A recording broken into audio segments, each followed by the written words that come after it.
예, 안녕하십니까. 새누리당 김현수 의원입니다. 오늘은 선진화 포럼, 한국 선진화 포럼의 김종석 정책위원장님, 현재 홍대 경제학과 교수님이십니다.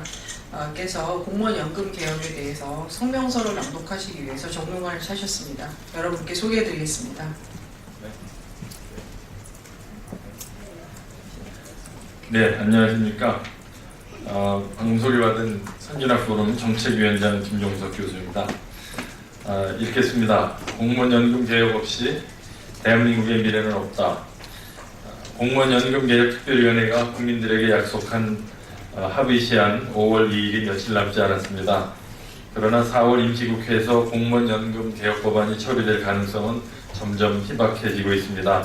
공무원 연금 개혁이 좌절되는 것은 아닌지 국민적 우려가 점점 커지고 있습니다. 이에 한국 선진화 포럼은 여야 정치권과 공무원 단체에 대하여 대한민국의 미래를 위해 대승적으로 공무원 연금 개혁에 합의해 줄 것을 촉구합니다. 지금 이 시간에도 공무원 연금 수지 적자를 메우기 위해 하루 80억 원의 세금이 투입되고 있습니다. 국가의 장래와 미래 세대를 위하여 여야 정치권은 남은 기간 동안 연금 개혁에 적극적으로 임해줄 것을 촉구합니다. 공무원 단체에게 촉구합니다. 지난 2009년 공무원 연금 개혁 당시 공무원 노조의 반대로 근시안적인 조정에 그쳐서 만 5년 만에 다시 개혁해야 하는 상황에 직면한 것에 대해 공무원 단체는 국민에게 책임감을 느껴야 합니다.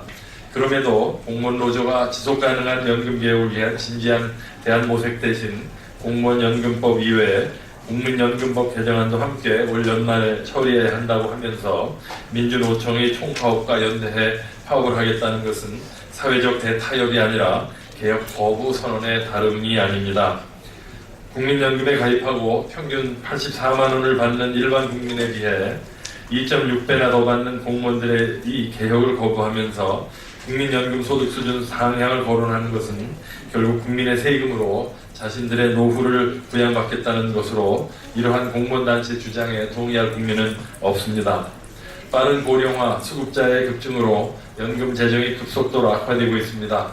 이미 세금으로 메우는 연금 보조금은 지난 10년간 15조 원이 발생했고 향후 10년간 55조 원이 추가로 발생할 것으로 예상됩니다. 10년 뒤에는 매일 300억 원씩의 적자가 누적될 것입니다. 사정이 이러함에도 공무원단체는 공무원 연금 개혁 논의가 시작된 이래 기여율은 현행 7%보다 높이돼 지급률은 현행 1.9%로 유지하자고 고집하고 있습니다. 이미 공무원 연금을 개혁한 독일, 프랑스 등 선진국에서는 지급률 인하를 통해 지출 규모를 줄인 바 있습니다. 우리의 연금 개혁도 반드시 지급률 인하를 통해 수지 균형과 재정 건전성을 확립하고 국민연금과의 형평성을 제고해야 할 것입니다. 공무원 연금 개혁의 직접적 이해관계자는 정부도 공무원도 아닌 바로 국민입니다. 더욱이 국민들은 지난 2007년 국민연금 개혁 이후 고통을 분담하고 있지만 공무원 연금은 개혁을 거부하고 기금 부족분을 계속 국민 세금으로 보전받고 있는 형편입니다. 부실한 개혁으로 인해 눈덩이처럼 불어나고 있는 공무원 연금 적자를 미래 세대에게 물려주어서는 안 됩니다. 지금 개혁을 하지 못하면 내년에 태어나는 아이는 세상에 나온 그 순간부터 평생 공무원 연금 적자를 메우기 위해 3,780만 원의 세금을 부담해야 합니다. 공무원 연금을 국민의 이름으로 시급히 개혁하여야 하는 이유가 바로 여기에 있습니다. 여야 정치권과 정부, 공무원 단체에게 호소합니다. 여야가 약속한 공무원 연금 개혁 마감 시한이 일주일도 남지 않았습니다.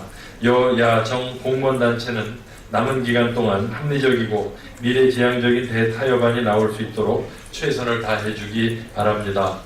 공무원 연금 개혁은 절대 다수의 국민들이 지지하고 있고 우리 아이들의 미래를 위해 반드시 추진해야 하는 개혁 과제입니다.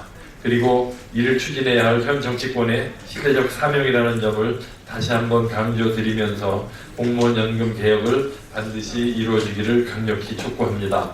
2015년 4월 27일 재단법인 한국선진화 포럼 이사장 이승윤, 회장 손병두, 정책위원장 김종석.